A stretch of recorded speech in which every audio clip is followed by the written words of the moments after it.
I'd like to now hand over to our next presenter, which is Emin Caliskan, who's from Peak Cyber Institute. So first up, Emin, thank you very much for joining us at short notice as well. So that's greatly No appreciated. problem, Neil. No problem, Neil. Um, It's a pleasure. we've had lots and lots of questions coming in from the audience, so we'll try and tackle these at the end. But firstly, I'd like to just do a quick introduction. So Emin is CEO and founder of Peak Cyber Institute.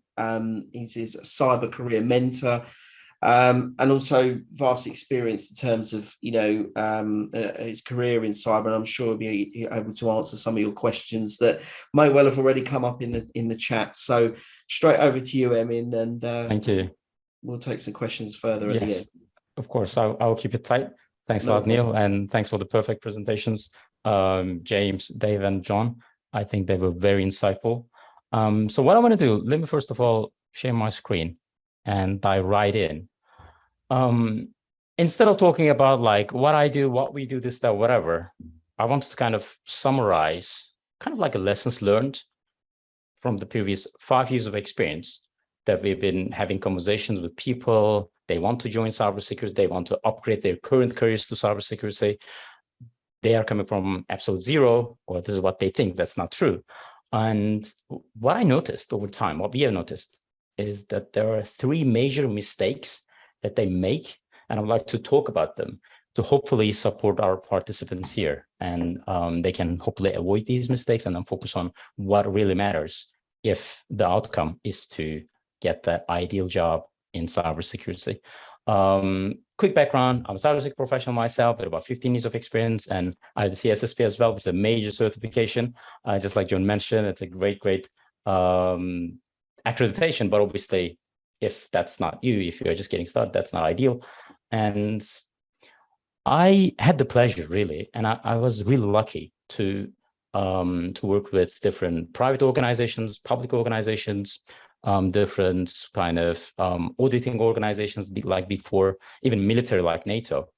And over time, I realized that although people are joining this field and they're interested in the cybersecurity, but they have different understandings and different background.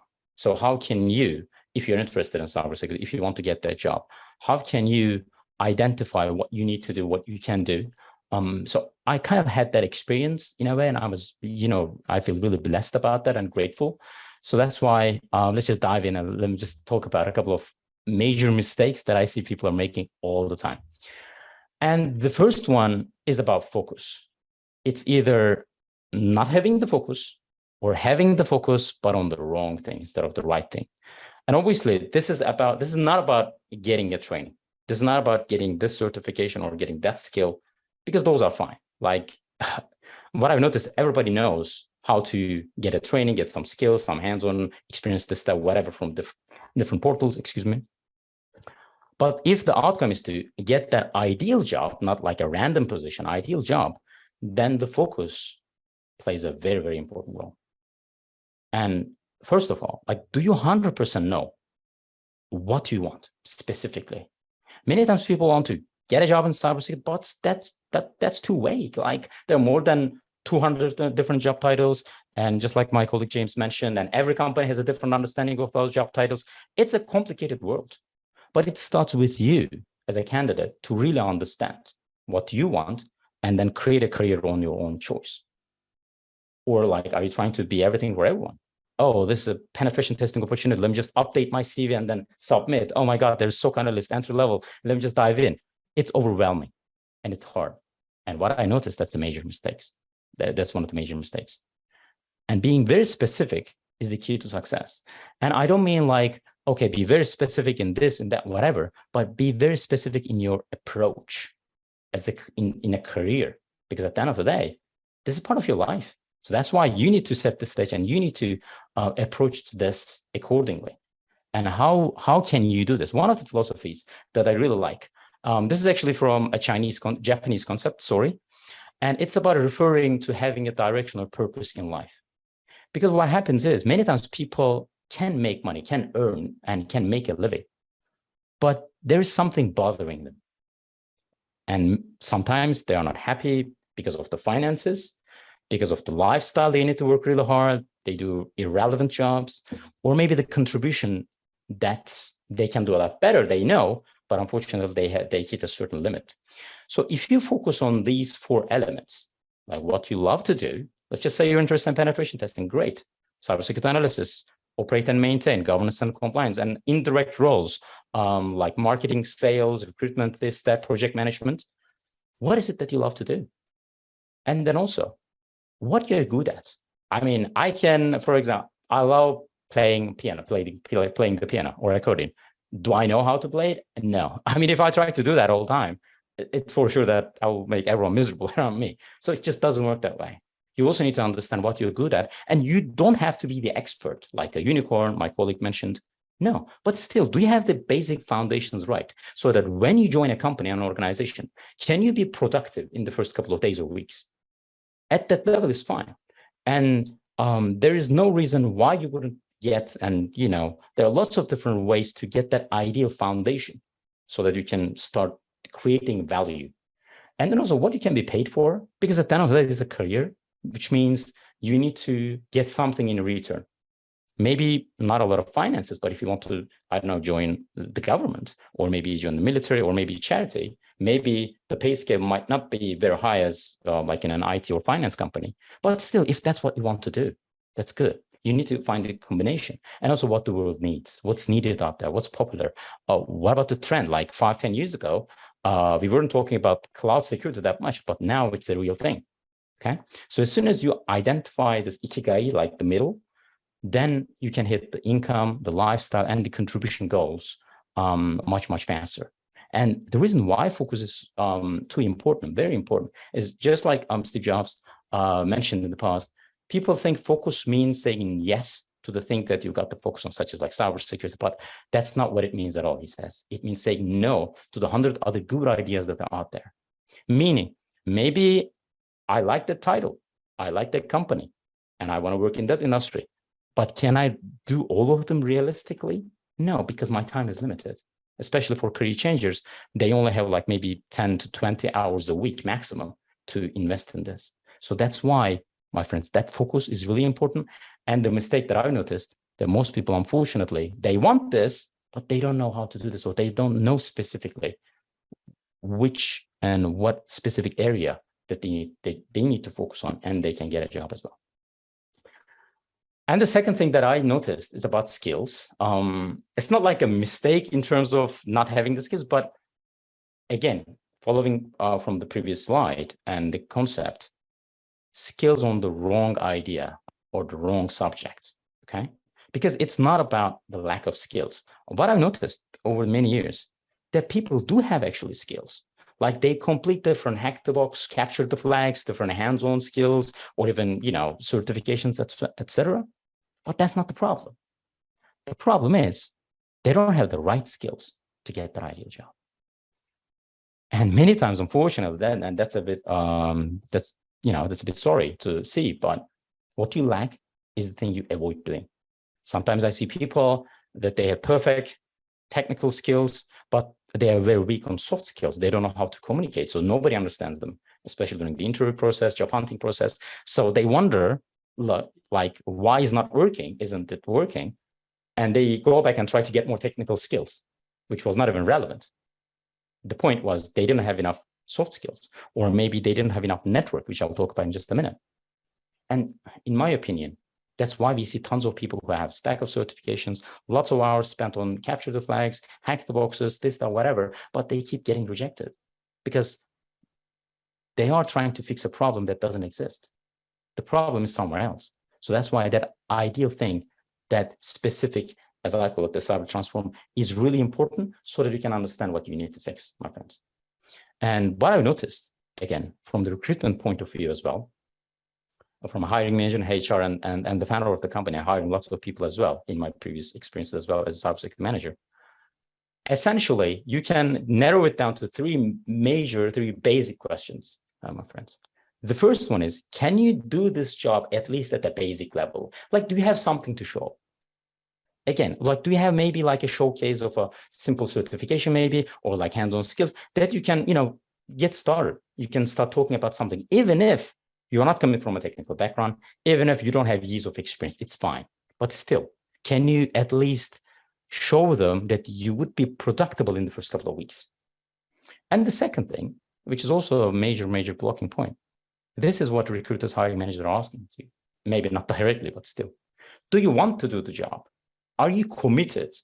Are you committed at this role and on this company? That do you really want to help us? Or you just want to make some money and you really don't care about what the company is, what kind of company you want to work with? Because honestly, if you're not interested in a specific company, specific problem, specific kind of niche area, then they will understand. And people would rather work with people who are really interested in them so that they can invest in them, they can train them, they can allocate the funds. Does it make sense, this part? It's really important. So that's why when you get started, okay, this is my area, this is my niche, this is my industry, and I'm going to go for this, and I'm going to send LinkedIn requests, I'm going to connect with people, I'm going to review what their problems might be, and I'm going to prepare something in advance so that I can show up and start helping them out. And then finally, which is a big part, as we always say, like networking is important, but this is like a specific connection and specific networking, my friends. Do I know you? This is the question that they're asking to you, maybe even subconsciously. Do I know you? Do I trust you? Do I like you? Do I respect you? Like, you really need to check these boxes, because if you're a foreigner to the company, to an organization, like, you just need to understand that's a big risk. Because at the end of the day, when they hire you, they will spend a lot of time, energy, money on training, education, because probably you're not going to be very productive in the first couple of weeks or months, but you will be very productive in the next 6 months, 1 year, 2 years, 3 years. So that's why they want to invest in someone that they know, they trust, and they would like to maybe, have a lunch and then, take you out for a cup of coffee or tea, because at the end of the day, you'll be their colleagues. So do you pay attention to these kind of marketing and sales elements as well to complement the full picture? Okay. So that was number 2. Instead of just focusing on one area, my friends, it's really important that you see the big picture here, because please remember, the outcome is not to get some skills. Skills directly, unfortunately, or maybe fortunately, will not get you that ideal role, because this is a career and people want to work with people that they know and they are committed to this, even if they are not coming from lots of years of experience or technical skills or background. All you need to do answer is this 3 very simple questions. And you don't have to answer these questions perfectly. That's another thing. As long as you tick the boxes, like, okay, this person, I like it, I want to work with this person, and this person is definitely interested in our company, they will give you a chance, because it's really hard to find people who are really committed. And finally, not understanding the transformation elements. As my colleagues mentioned, cybersecurity field is not like a standalone field. And like, I take a look at myself, like almost 15 years ago, I was an application database developer and operation admin. And then I made a move to cybersecurity and then started penetration testing. And just like most people, or maybe you're lucky, you can get into a graduate scheme, etc. But with that being said, when it comes to cybersecurity, there are lots of entry points, as long as you know how to transfer your skills, okay? Transform your skills. And most people think that way, that they just need to have lots of skills and experience and all the job requirements, job descriptions. They mentioned 5 years, 10 years, 2 years. And my recent graduate colleagues and friends, they're like, oh my God, like, how can I get it? I don't have that. And, if you are a seasoned professional, if you have many years of experience, you already have a lot to talk about. Even if you keep it at the technical skills level, you can get away with it. You can get a job. I call it's a commodity approach instead of value-driven approach, but still you can get a job, maybe even up to 100K. It's okay, it can work. But if you are switching careers, if you're just getting started, maybe if you are a recent graduate and trying to get your first job, then you simply cannot directly use this strategy, because clearly you don't have it. Like, you don't have those many years of experience. And how can you get that job without the experience? And how can you get the experience without the job, right? Catch 22. It's like chicken and egg problem. How can you solve this? How to break this cycle, okay? And here's the catch. Here's the thing. Most people that I come across have no idea what they can offer with their already available skills, transferable skills, adaptability. abilities and aptitudes. And the industry is waiting for them right now, as long as they understand their value that they can offer to the table. Okay, because otherwise, what would happen is like you try to get some training, try to get random work experiences left and right, maybe get a bunch of degrees, diplomas, etc. And then you might feel good, like you might feel like you're progressing. But are you helping a specific company right now, which is another big question that you need to turn the table around instead of focusing on yourself as a career changer? Who can I help right now with my already available skills and transferable skills right now? Maybe there's a specific company out there, maybe like a startup, and they need someone who have absolute, like amazing communication skills so that they can be maybe like a business developer, like a sales engineer within cybersecurity sector. Or maybe you have the foundational IT skills as well and the technical cybersecurity understanding. And then company would, they would want to invest in you so that they can start helping them instead of just spending all your days and nights and playing different kind of hack the boxes, this, stuff, whatever, because it's not helping anyone. Turn the table around and focus on the outcome. But unfortunately, most people use these like overcomplicated strategies and that they wonder why they are not getting any result. And the problem is people have limited time. So that's why instead of this, and instead of like this old way, like you need to go ahead and collect all the certifications out there. I'm not mentioning like specific ones, but let me just get 10 certifications. Let me just read all the books, watch all the videos on YouTube, Udemy, memorize all the encryption algorithms, this, that, whatever. Shake hands, go to networking events, spend hours on LinkedIn. If it's not focused, then maybe you'll get a random job. Because it's not focused, then what happens? Okay, you're kind of at the mercy of recruiter or hiring manager. This is like a hope and pray method. And if you're a high-performing professional, even if you're just getting started, you can do this, and it's much simpler, my friends, okay? Cybersecurity is a multidisciplinary field. Most of the domain, yes, it requires certain technical skills, some of them really high advanced technical skills, but still, it comes down to three major elements like PPT, just like PowerPoint presentation: people, process, technology. So for example, if you're leaving the military, if you are coming from law enforcement, maybe legal, or maybe project management, business analyst, those, or maybe risk and audit and compliance types of backgrounds, if you're coming from those backgrounds, then that means you have a lot of process and people skills, okay? And if you're coming from a technical background, which is, yeah, perfect, if you have that, then obviously you can take advantage of them too. If you're coming from help desk, system admin, network engineering, software development, just focus on what you know instead of what you don't know. And then make sure that it's pointed, it's specific, and then you can literally kind of start helping a specific organization out there. And here's my final slide. This is the new way, okay? And many times, if you're a career changer, career switcher, you don't need those many years of experiences or qualifications. First of all, obviously, make sure that you are focused on the right thing and make sure that you have the right skills, not just technical skills, but soft skills and communication skills and networking as well. And then focus on this. Okay, just answer these three very simple questions. Discover your ideal role in cybersecurity. What exactly do you want? If you're just getting started with no technical background, getting started with like penetration testing, let's just say, or digital forensics, just like my colleague mentioned, it's not that straightforward. Especially if you are not a recent graduate, if you have, I don't know, if you are plus 30, plus 40, it's a bit of a challenge. So that's why use what you have, discover your ideal role in cybersecurity, and then transform your current skills into your new role. Could be process, could be people, could be technology, but there is something for you, definitely. Just go and find it. And then engage with decision makers by showing how you'll help them specifically. Find them, send emails. Hey, I noticed your organization. It seems like you're dealing with this, and I'm absolutely committed to this. And this is what I've done in the past. Why don't we have a quick chat to see if I can help you? Many times people are afraid to engage in those conversations and sending specific messages like this. And they just spray their CVs like every day, tens and hundreds of them, and they wonder why they're not getting the results. But if you make it very specific, just like this, then they will get back to you. And then more than likely, they will give you tons of opportunities, okay? Like this is like the very high level overview. There's a bit more details you can find on this link, but still, if you have any questions about this, my friends, it's a pleasure and I'm more than happy to help. And I think, Neil, we have some QA time as well. I hope I didn't take much time to go over the presentation, but yeah, I think that was about it for my end. Great stuff, Emin. Thank you so much. That was a fascinating presentation.